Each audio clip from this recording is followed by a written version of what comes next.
चलिए दोस्तों, मैं अतुल कुमार प्रकाश कोचिंग सेंटर चित्रकूट की तरफ से आप सभी दोस्तों का हार्दिक स्वागत करता हूं। फिर से अपने एक नए वीडियो लेकर उपस्थित हूं। जैसे कि मैं आपको बच्चों अभी बता दें कि अभी एक दो दिन पहले मैंने आपको प्राचीन इतिहास के बारे में बताया था। प्राचीन इतिहास के बारे में मैं अपना पहला वीडियो जो था मेरा पाषाण काल था। क्या था? पाषाण काल। उसी कड़ी में आगे बढ़ते हुए हम प्राचीन इतिहास को खत्म करने का प्रयास लगभग 15 से 16 वीडियो में आपको बोले थे खत्म करेंगे। तो इसी में से अगला वीडियो जो हमारा रहेगा सिंधु सभ्यता। क्या रहेगा? इस वीडियो में हम आपको कौन सी सभ्यता बताएंगे? सिंधु सभ्यता। इसे हम अनेक नामों से जानते हैं। सिंधु सभ्यता को हम नदी घाटी सभ्यता भी कहते हैं, हड़प्पा सभ्यता भी कहते हैं। चलिए, वीडियो में आगे बढ़ने के पहले हमारी एक आपसे अपील है कि इस वीडियो को सब्सक्राइब करें, लाइक करें और कमेंट करें और बताएं साथ में कि आपको हमारा वीडियो पसंद आया कि नहीं आया। और साथ में इस चैनल का भी सपोर्ट करें, जितना से अधिक हो सके पूरा से पूरा वीडियो देखने का भी प्रयास करें। चलिए दोस्तों, इसी कड़ी में हम आगे बढ़ते हैं। क्या नाम है बेटा हमारा? अध्याय 2।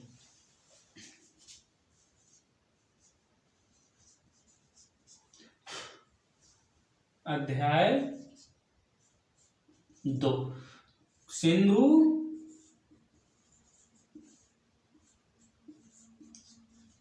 सभ्यता। सिंधु सभ्यता तो जैसे बच्चों बता दें, सिंधु सभ्यता इसे हम और नामों से भी जानते हैं। नदी घाटी सभ्यता, हड़प्पा सभ्यता। सिंधु सभ्यता, हड़प्पा सभ्यता और नदी घाटी सभ्यता। पहले इसमें अंतर समझेंगे, लेकिन इसको अब हम देखेंगे कैसे इसको अध्ययन करेंगे। इस चैप्टर को पूरा कैसे हम अध्ययन करेंगे इसके बारे में पहले हम देखेंगे। पहले तो हम इसका पढ़ेंगे बेटा क्या? उद्भव विकास, ये चीज हम इसका पढ़ेंगे। फिर इसका हम बेटा पढ़ेंगे नगरीकरण।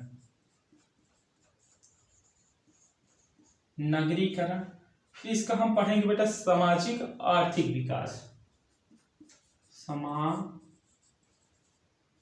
सामाजिक और आर्थिक विकास।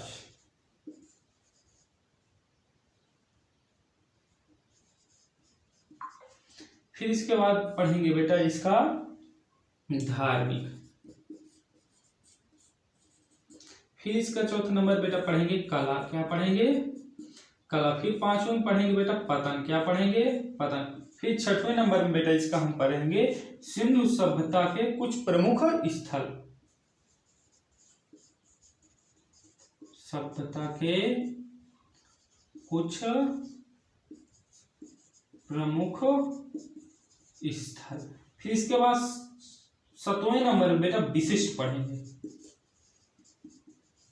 कुछ इस। देखिए, अब ध्यान से देखिए कि पहले हम इसका क्या पढ़ेंगे? उद्भव और विकास। फिर इसके बाद नगरीकरण, सामाजिक और आर्थिक विकास, फिर धार्मिक, फिर कला, फिर पतन, फिर सिंधु सभ्यता के कुछ प्रमुख स्थल और विशिष्ट। देखो बेटा, ये एक वीडियो में समाप्त होने वाला नहीं है, क्योंकि इसका जो स्वरूप है बहुत बड़ा है। सिंधु सभ्यता का जो स्वरूप है और इसे अध्ययन करने की भी बहुत जरूरत है, क्योंकि यहीं से ही हमें इतिहास जानने का एक महत्वपूर्ण योगदान। क्योंकि देखो, हम इतिहास जानने के 3 स्रोत हैं। कितने स्रोत हैं? 3। एक होता है बेटा प्रागैतिहासिक काल, एक होता है आधि ऐतिहासिक काल और एक होता है बेटा ऐतिहासिक काल। प्रागैतिहासिक का मतलब ऐसे इतिहास के स्रोत जिससे हमें कुछ ज्यादा जानकारियां नहीं मिलती। आधि ऐतिहासिक काल जिसमें हमें लिखित जानकारियां तो मिलती हैं, लेकिन उन्हें हम पढ़ नहीं सकते। तो यहीं से आधि ऐतिहासिक काल की शुरुआत होती है। ये हमारा सिंधु सभ्यता किस पे रखा जाएगा? आधि ऐतिहासिक काल में। ये बहुविशद, यहीं से हमारे भारतीय इतिहास का पुनरुत्थान होता है, यहीं से हमारे इतिहास का प्रारंभ माना जाता है। जैसे कि हम बात करते हैं इसे कितने वीडियो में हम समाप्त करेंगे, तो चलिए बता दें कि पहले उद्भव और विकास लेक्चर नंबर 1 होगा। फिर इसके बाद सामाजिक आर्थिक कला और पतन, ये लेक्चर नंबर 2 में होगा। और ये सिंधु सभ्यता के प्रमुख स्थल और कुछ विशिष्ट इसके बारे में और कुछ स्पेशल लेक्चर नंबर 3। तो कुल मिला के आपको सिंधु सभ्यता के 3 लेक्चर मिलेंगे। कितने लेक्चर मिलेंगे? 3। और इसके बाद आप कहिएगा बेटा कि आप सिंधु सभ्यता में कुछ छोड़ दिए। कुछ नहीं छोड़ेंगे, XYZ आल सिंधु सभ्यता को बिल्कुल खत्म करके छोड़ देंगे। बिल्कुल पराजय होगी सिंधु सभ्यता के। आप कोई भी एग्जाम दें, यदि आपको कोई प्रश्न न बने तो फिर हमसे बोलिए, यहीं से पूरा सिंधु सभ्यता का क्या हो जाएगा? अंत होगा। चलिए फिर हम अपने वीडियो की तरफ आगे बढ़ रहे हैं।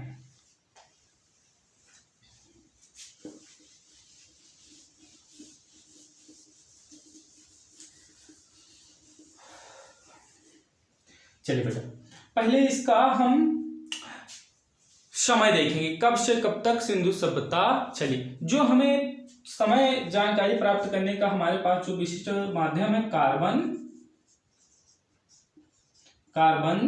14, जिसे हम C14 के नाम से भी जानते हैं। इसके अनुसार सिंधु सभ्यता कब से कब तक मानी जाती है? 2500 ईसा पूर्व से लेकर 1750 ईसा पूर्व तक मानी जाती है। कितने से कितने तक? 2500 ईसा पूर्व से लेकर 1750 ईसा पूर्व तक ये सभ्यता मानी जाती है। तो कार्बन C14 के अनुसार सिंधु सभ्यता का समय काल कब से कब तक था? 2500 से लेकर 1750 ईसा पूर्व तक था। चलिए, एक प्रश्न हमारा यही बना कि सिंधु का सभ्यता का काल कब से कब तक था? 2500 ईसा पूर्व से लेकर 1750। लेकिन आप ये मत कहिएगी कि क्योंकि ये जो हो ये एकदम 100% शुद्ध है, लेकिन अनेक किताबों में बहुत अनेक भिन्न भिन्न प्रकार के समय सीमा मिलेगी, लेकिन कार्बन C14 के अनुसार यही एक समय सीमा का निर्धारण किया गया है। चलिए, अब धीरे धीरे हम आगे बढ़ते हैं। पहले हम आपको बता दें कि जैसे देखा जाए सिंधु सभ्यता जो है ये भारत के उस समय अंग्रेजों का शासन था। उस समय भारत के पुरातत्व विभाग के महानिदेशक या सर्वेक्षण विभाग के महानिदेशक थे जॉन मार्शल। कौन थे? जॉन मार्शल के नेतृत्व में इन्होंने एक पूरा तत्वविद को हड़प्पा या इस जगह की सिंधु सभ्यता या इन जगहों पे खोज करने के लिए भेजा। तो जो हमारे भारतीय पुरातत्व विभाग के अधिकारी थे जॉन मार्शल थे। कौन थे? जॉन मार्शल ने अपने एक अधिकारी दया राम साहनी को इसकी खोज के लिए भेजते हैं सन 1921 में। सन 1921 में दयाराम साहनी ने एक नगर की खोज करते हैं जिसे हम हड़प्पा नगर कहते हैं। क्या कहते हैं? हड़प्पा नगर। हड़प्पा नगर जो था बेटा ये पाकिस्तान के पंजाब प्रांत में, कहाँ था? पंजाब प्रांत के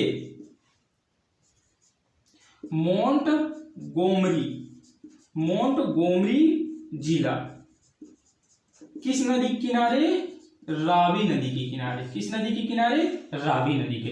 तो कहा जाए जॉन मार्शल के नेतृत्व में कौन सा अधिकारी गया था? दयाराम साहनी ने सन 1921 ईस्वी में किस नगर की खोज की? हड़प्पा नगर की। ये कहाँ? पंजाब प्रांत के मोंटगोमरी जिला। ये किस नदी के किनारे था? रावी नदी के किनारे था। किस नदी के किनारे था? रावी नदी के किनारे था।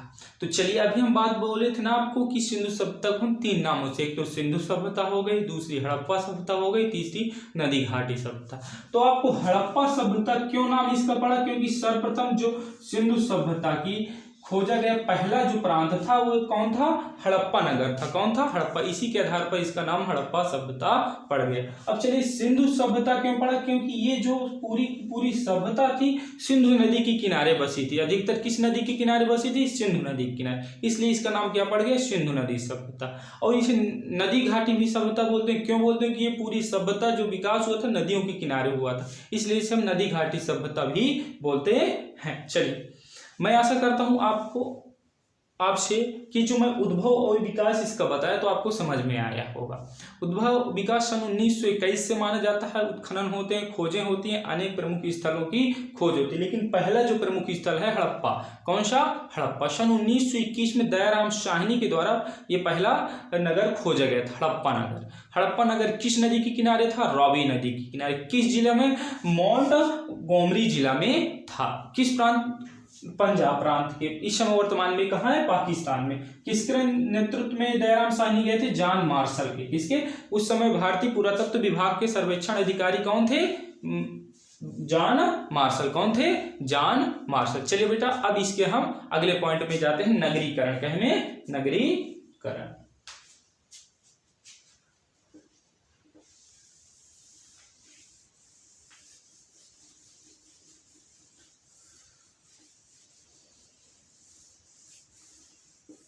नगरीकरण।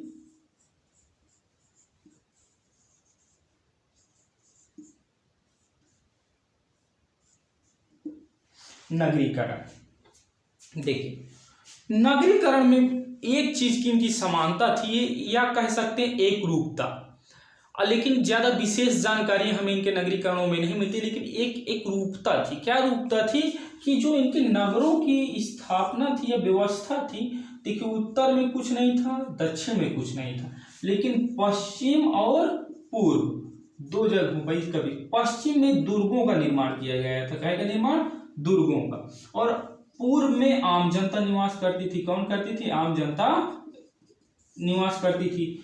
अब कहा जाए जो सिंधु सभ्यता के नगरों का बनावट थी, तो पश्चिम में दुर्ग रहते थे और पूर्व में आम जनता रहती थी, लेकिन इसके साथ कुछ विविधता भी पाए गए, कुछ अंतर भी पाए गए। सभी नगरों में ये चीज न रही, लेकिन अधिकतर नगरों में यही रही कि पश्चिम में दुर्ग रहे और पूर्व में आम जनता निवास करते थे। लेकिन कुछ विशिष्ट स्थान थे जिसमें ये प्रथा नहीं थी, ये परंपरा नहीं थी, लेकिन इसका पता नहीं चलता था, चला अभी तक, क्योंकि इसकी जो लिपि है पढ़ी नहीं जा सकती है, तो इसके आधार में हम पता भी नहीं अभी तक लगाया जा सका कि ये क्यों अलग थे, कुछ शहर क्यों अलग थे, इस रूप में क्यों नहीं स्थापित थे, उसका अभी तक एक महत्वपूर्ण जानकारी नहीं मिल पाई। यदि उसकी लिपि पढ़ी जा सकती है, सिंधु सभ्यता की जो लिपि है यदि वो पढ़ी जा सकती है तो जानकारी मिल सकती है। यदि अभी तक पढ़ी नहीं गई लिपि, इसी कारण कोई खास जानकारी नहीं मिलती। जैसे अब कहा जाए क्या अंतर था, कौन कौन से, तो पहला है जुनहोदड़ो।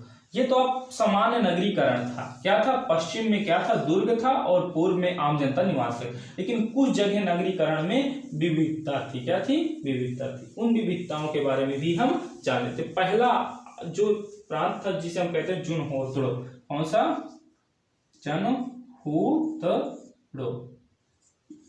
जुनहोदड़ो। इसमें देखिए ये रहेगी स्थिति, रहना चाहिए, लेकिन इसके पश्चिम में जो था दुर्ग नहीं था, पश्चिम में दुर्ग नहीं था और पूर्व में उसी तरह आम जनता का निवास था। देखिए अभी तक बताएं, स्पेशल जो नगरीकरण था तो पश्चिम में दुर्ग थे और पूर्व में आम जनता, लेकिन जनहोदड़ों में क्या था? पश्चिम में दुर्ग नहीं था और पूर्व में आम जनता, जैसे यहाँ आम जनता उस तरह यहाँ भी आम जनता निवास करती। जनहोदड़ो हो गए। फिर इसके बाद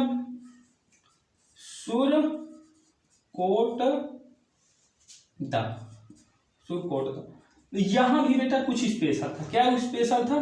कि यहाँ पश्चिम में तो बना था लेकिन दुर्ग नहीं था, लेकिन पूर्व में कुछ नहीं बना था, ना आम जनता निवास करती थी ना तो दुर्ग था, तो पश्चिम में आम जनता के निवास के लिए बनाए गए। और अगला जो हमारा आएगा कालीबंगा। कौन आएगा? कालीबंगा में भी कुछ अंतर देखा गया। कालीबंगा में एक खासियत थी, क्या था कि इधर पश्चिम में भी दुर्ग था और पूर्व में भी दुर्ग था। कालीबंगा एक ऐसा इसका नगर था सिंधु सभ्यता की जिसमें दोनों तरफ दुर्ग थे, पूर्व में भी दुर्ग था और पश्चिम में भी दुर्ग था। लेकिन अभी तक नगरीकरण की क्या विशेषता थी कि पश्चिम में दुर्ग और पूर्व में क्या? आम जनता निवास करती थी। अब जैसे एक राज्य हमारे पास और है लोथल। कौन था? लोथल।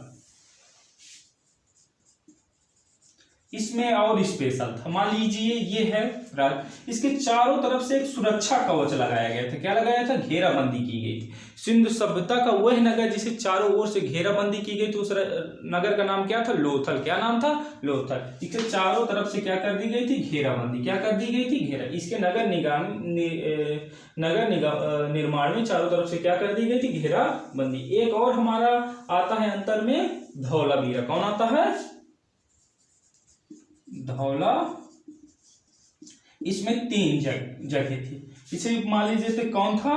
पूर्व था, पश्चिम था, ये पूर्व था। एक यहाँ निचले भाग में भी समान जनता निवास करती थी, पूर्व में भी समान जनता, लेकिन यहाँ क्या था? दुर्ग था। क्या था? दुर्ग था। 2 जगह थी पूर्व और पश्चिम में, लेकिन ये धौलावीरा में एक स्थान और था। निचले भागों में भी क्या था? उत्तर पूर्वी भागों में भी लोग निवास करते थे। चलिए दोस्तों, अब इतना तो आपको समझ में आया। अब कुछ आधारभूत संरचनाएं जैसे सड़क और भवन। क्या? सड़क और भवन। तो अब देखते हैं सड़क और पहले भवन। पहले देखेंगे सड़क इसकी कैसी थी, फिर इसके देखेंगे भवन निर्माण कैसे थे। पहले हम इसके सड़क निर्माण में जाएंगे। सिंधु सभ्यता की सड़कें कैसी थी। इसकी सड़कें दो प्रकार की थी। सिंधु सभ्यता की सड़कें क्या प्रकार की थी, दो प्रकार। पहले तो इनका निर्माण कैसे होता था, कच्ची मिट्टी से इनका निर्माण किया जाता है। और ये कई प्रकार की बोला बेटा, दो प्रकार। एक होती थी लगभग 8 फीट की और एक होती थी बेटा 33 फीट की। क्या की 33 फीट की। जो 8 फीट की थी ये सड़कें क्या थी, मतलब एक समान सड़कें थी, सभी जगह सड़कों का प्रयोग नहीं। लेकिन जो 33 फीट की सड़कें थी इन्हें हम राजपथ के नाम से जाते थे। राजपथ के नाम से भी ये सड़कें जानी जाती थी। ये राजधानियों में बनाई जाती थी। अब बड़े बड़े मुख्य मार्ग ये थे, समान मार्ग थे, ये मुख्य मार्ग थे। 8 फीट के जो मार्ग समान मार्ग थे और मुख्य मार्ग लगभग इसके 33 फीट के बनाए जाते थे। और खासियत ये जो मुख्य मार्गों की थी, ये एक दूसरे को कितने अंश में काटते थे, समकोण में। कितने अंश में, समकोण अंश में काटते। इसे क्यों समकोण में कटवाते थे, क्योंकि इससे दुर्घटना के बहुत कम चांस रहते हैं। क्या, दुर्घटना के बहुत कम चांस रहते। पहला हमने देखा कि इसकी जो सड़क निर्माण थी, समान सड़कें 8 फीट की थी और विशेष सड़कें, मुख्य सड़कें कितने की, 33 फीट की थी। क्या, 33 फीट, जिसे हम किस नाम से जानते थे, राजपथ के नाम से। जो सड़कें थी एक दूसरे को कितने अंश में काटती थी, 90 अंश में। कितने अंश में काटा करती थी, 90 अंश में। जो इस समय की सड़कें पक्की थी कि कच्ची थी, ये सड़कें सिंधु सभ्यता की कैसी थी, कच्ची सड़कें थी। कैसी थी, कच्ची सड़कें। अब आते हैं बेटा भवन निर्माण। कहने भवन निर्माण।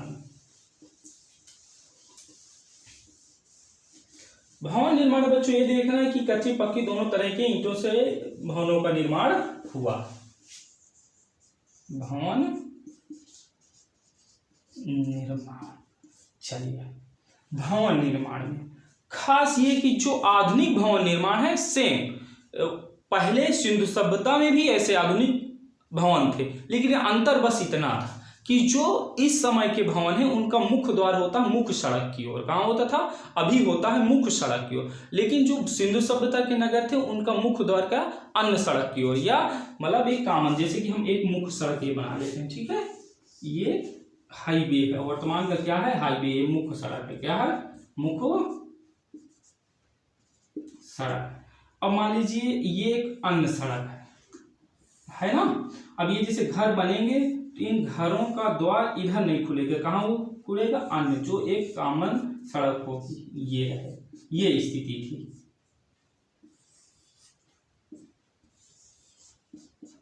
ये स्थिति थी।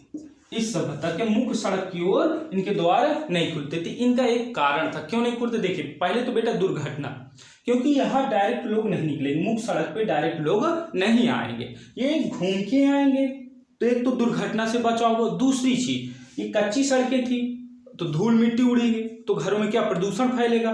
तो इसलिए प्रदूषण और सुरक्षा के दृष्टि पे ऐसे ये सिंधु सभ्यता के लोग अपने नगरीकरण या भवन निर्माण करते थे। और साथ में देखा गया कि जो भवन निर्माण में बहुत बड़े, हर एक घर में जल निकासी की बहुत अच्छी व्यवस्था थी। क्या, जल निकासी की अच्छी व्यवस्था। हर एक घर में स्पेशल शौचालय और स्नानागार रहते थे। लेकिन बहुत बड़े बड़े भी स्नानागार पाए गए और स्नानागार के अन्न भंडारक गृह भी पाए गए। उनके बारे में आपको बताएंगे कि कौन सा स्नानागार कहाँ पाए गए, भंडारक कहाँ, अन्न भंडारक कहाँ पाए गए। लेकिन अधिकतर जिसमें इनमें ईंटों का प्रयोग किया जाता था उनका यदि अनुपात पूछा जाए कि बताइए जो सिंधु सभ्यता की ईंटें थी उनका अनुपात क्या था, लंबाई चौड़ाई ऊंचाई का क्या अनुपात था बेटा, 4:2:1 की इस तरह की ईंट अधिकतर इसमें प्रयोग किए जाते हैं।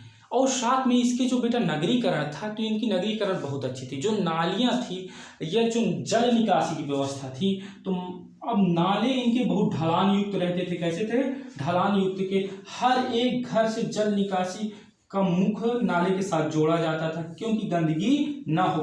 लेकिन इस समय वर्तमान में देखा जाए तो ऐसी स्थिति नहीं है। घर के अंदर चाहे जितना सफा है लेकिन घर के बाहर बढ़िया मस्त नाला की व्यवस्था रहती है। यही तो हम बोले कि सिंधु सभ्यता अपने अतीत से कुछ लोग सीखें, लेकिन कहा नहीं जाता कि ये यूरोपवादी या ब्रिटिश सरकार ने ऐसी शिक्षा नीति ला दी कि हमारे पूरा इतिहास अपना चौपट हो गया। कुछ हम पुरानी चीज़ों से सीखने का प्रयास नहीं किया जाता। तो हमारा प्रयास यही रहेगा बच्चों कि आपको अतीत को सिखाएं कि आपका अतीत कैसा था, आपका पुराना समय कैसा था। कैसे, देखिए इससे 10 गुना अच्छी थी इस सभ्यता जो आधुनिक है, आधुनिकीकरण है, इससे 10 गुना अच्छी थी हमारी सिंधु सभ्यता। उसमें देखिए मकान के बारे में आप बताएं, स्वच्छता के बारे में आपको बताएं, ये सब बताएं, इससे बेटर थी। लेकिन उन चीज़ों को अब बताने की इस समय दिखावटी दूसरों को देख देख के भारतीय समाज कर रहा है। ये नहीं कि अपनी सांस्कृतिक को पहचाने, अपने इतिहास को पहचाने, उसके अनुसार करे, कुछ बात ही दूसरी रहेगी। चलिए दोस्तों, इसी के साथ इस लेक्चर का यही समापन होता है और साथ में अब जल्द ही हम आपके पास सिंधु सभ्यता अध्याय 2 का लेक्चर नंबर 2, जिसमें आपको सामाजिक जीवन और आर्थिक जीवन और इसके कला और पतन के बारे में आपको बताएंगे। ये तो कॉमन चीज थी, इसमें ज़्यादा ध्यान देने की जरूरत नहीं है। लेकिन इसके बाद जैसे सामाजिक, आर्थिक और कला और पतन, ये भी आपके जब सीढ़ियां चढ़ेंगे उतना उतना आपके लिए महत्वपूर्ण होता जाएगा। सबसे ज़्यादा महत्वपूर्ण आपको तीसरा लेक्चर रहेगा, कुछ प्रमुख स्थल और कुछ विशिष्ट शब्दावली, जिसमें बहुत महत्वपूर्ण आपको तथ्य बताए जाएंगे। आप ये ना कहें कि बहुत शॉर्ट में आपने इस वीडियो को बता दिए। इस वीडियो को शॉर्ट में भी बताने की जरूरत थी तो हमने बता दी। जहां जितना अधिक समय देना है वहां हम अधिक समय देंगे, फालतू समय हर एक वीडियो में देने की जरूरत नहीं है। और दोस्तों यही आपसे अपील रहेगी कि इस वीडियो को पूरा देखने का प्रयास करें। आने वाले वीडियो को भी आप पूरा प्रयास करेंगे देखने का, और साथ में आप कमेंट करके बताएं कि ये वीडियो हमारा पसंद आया आपको कि नहीं आया। और साथ में इस वीडियो को ज़्यादा से ज़्यादा लोगों के पास पहुंचाएं और सब्सक्राइब भी करें, लाइक भी करें और कमेंट करके बताएं। हमने बताया कि आपको कैसा लगा ये वीडियो, ये जरूर हमें बताएं, तो हमें भी एक उत्साह होगा कि हाँ हमारा वीडियो बनाए हुए लोगों को समझ में आ। चलिए दोस्तों, धन्यवाद।